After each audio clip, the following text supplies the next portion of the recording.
building this since we started in 2010. Had the main line finished about 2014. So at least so we could run. And then it's just been gradually building since. About 2,400 feet of main line on 7 1/4 inch gauge. And probably maybe another 1,500 feet of yards and siding. It takes about 5 to 6 minutes, run at normal speed to go around it. And then the crossovers over in by the lawn over here. If you throw it one way, you can go reverse direction, come back around, throw it the other way, reverse it back. So you can actually go around both directions. So it makes it look like, you know, going a mile.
set you at 30.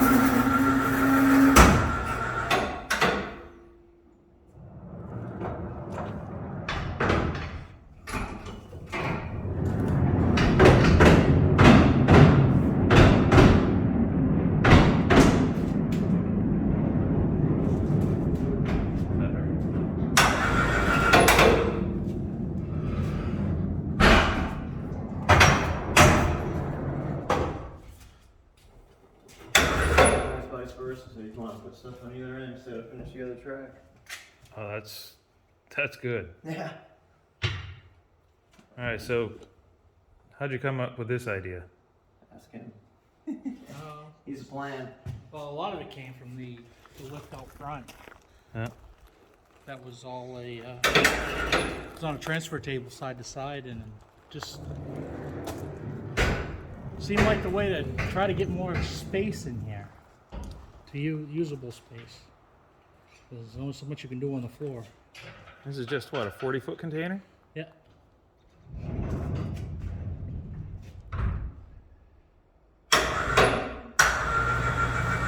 My brother built the lift. We installed it last fall, not too long before the meet. Probably about a week. We finished it about a week before. And you fit what? You could potentially fit 4 tracks on the floor, right? No, just 3. The way Just it's set 3. up. Yeah. 4, you wouldn't be able to walk down through it. True. Yeah. So 3 with a walkway, and then you got 2 more tracks up on the upper level. And it all depends on what the length of the car is. You could feasibly fill everything up top, and you could leave a car on the transfer table, and you could also leave a car on here if you wanted to. Yeah. So that's all storage. Hmm.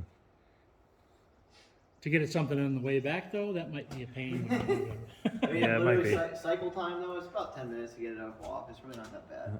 Probably want to double it with doing this way, just because you got to move it so many times. Yeah. But it really doesn't take that long. I change cars up all the time. Give it a different mix of what is out there. I think the most expensive thing I got in that is the winch. I got that from Northern Tool. I think that was about right around $250, I guess. Ain't bad. The rest of it was basically scrap from over in our yard. I think maybe the 2 pieces of channel iron I had to buy from Presby, but that was it. Signals. Here on the Silver Lake Ossipee. So that's what, yard bypass, you got your hand on there? This here is for that switch. The bypass will go to the left and the yard goes into the right. Okay. You throw it left, right. Okay. Power switches. I built the switch motors Oh. using delineators. What do you call them? Linear actuators. Yep. Oh. Yep. That's what this is. I built these. I'll switch it while you're checking it out. So that's a linear actuator? Using copper tubing. I built these in plastic, and I used a piece of copper here and formed it for the hoods. And I used LEDs, lights in there for So those 2 are light LEDs. Okay, so it's not RGB LEDs then? Nope, Just they're, 2 light? They're just 2 light, yeah. Oh. Looks You good. can buy them. Most any truck stop has them. Yeah. Just red and green. Yeah, and the bottom one. That one stays red on the bottom. Okay. Is that one? Switch that back, Chris. Is that no? That one stays yellow. Well, that one goes On the yellow. bottom. Yeah. And then back here, we have the approach signal, Yeah. which the So, bottom one stays red. It'll either be yellow or red on the top. yeah. Then Bottom one stays red on that one? yep. Now I Okay. formed it with what, 1/2 inch.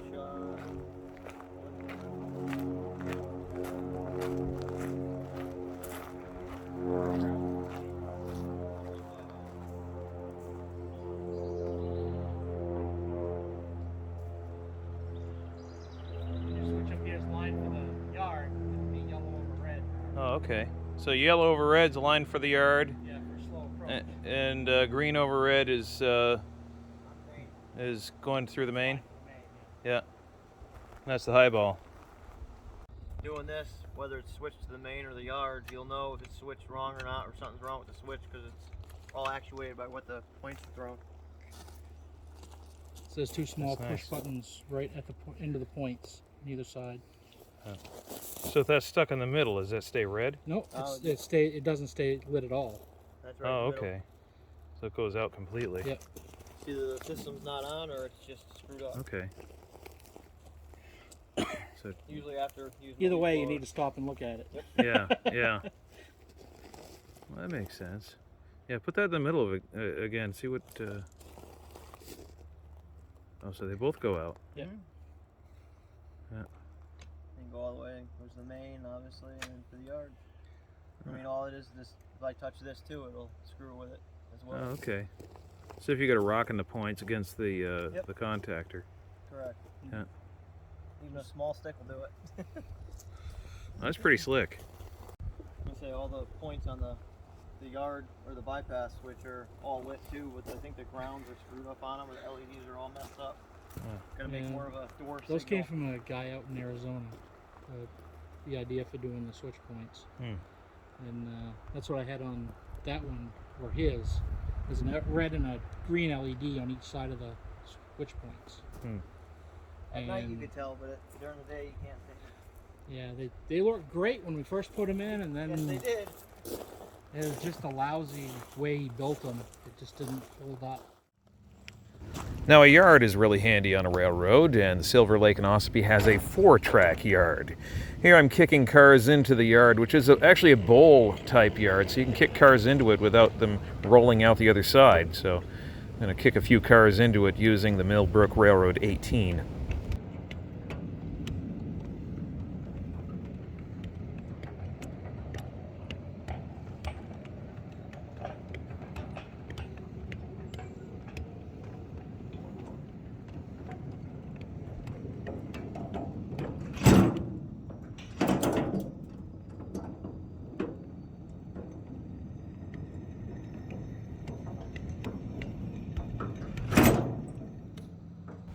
Now when you're kicking cars, the first thing to do is line up the switches and figure out where these cars are going before you give them a shove.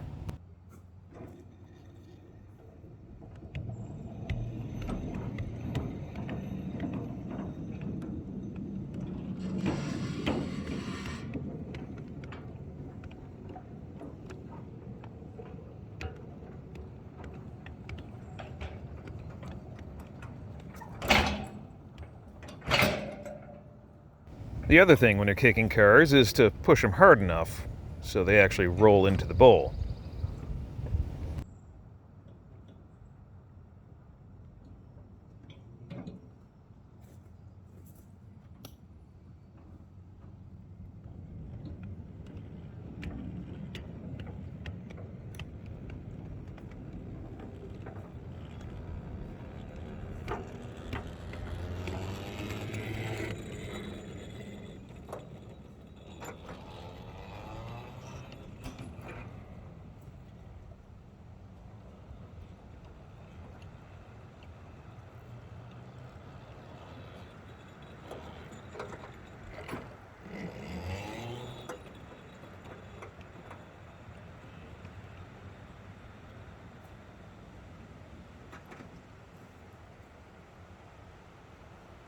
Now, while full-size railroads have hump yards and retarders to slow cars down when they're going too fast, we have people to do that.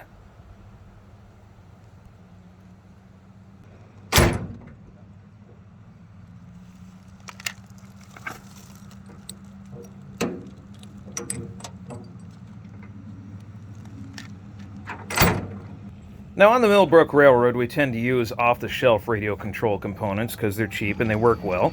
But on the Silver Lake and Ossipee, they're using CVP Airwire system. And that is basically DCC for battery-powered trains. And I gotta say, it works pretty slick.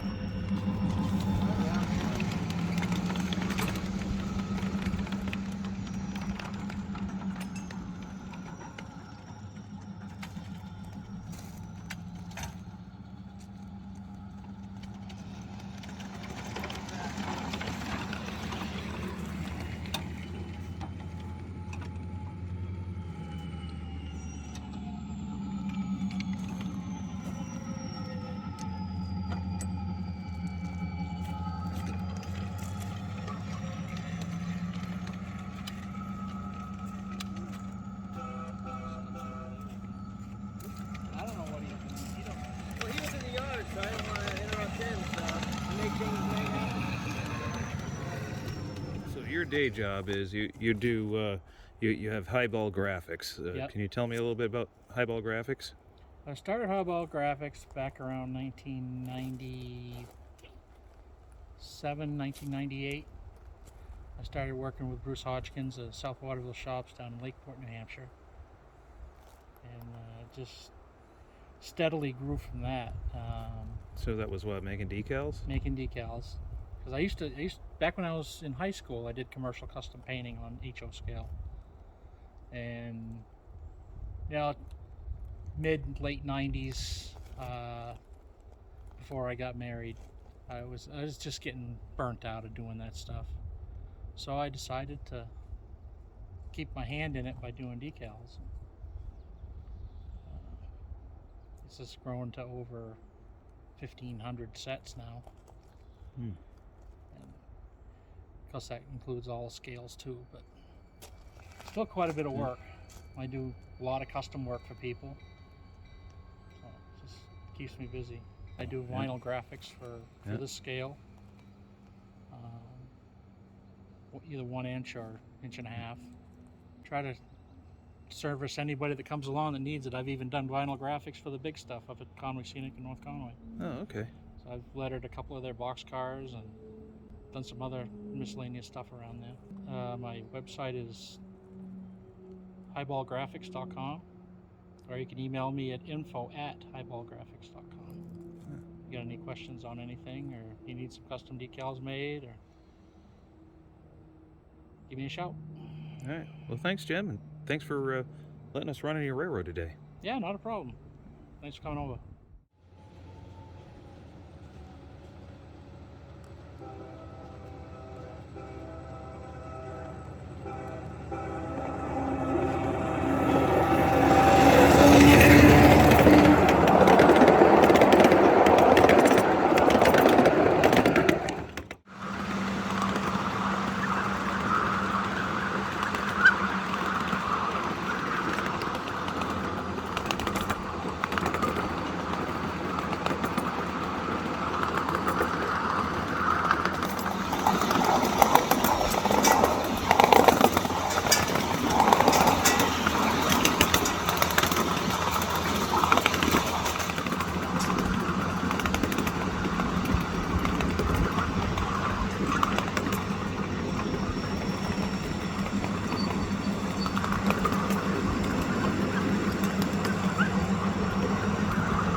Well, I hope you enjoyed today's trip to the Silver Lake Ossipee Railroad. And if you like this video, please hit the like button, share, subscribe, and enjoy the rest of your day. Thanks for watching.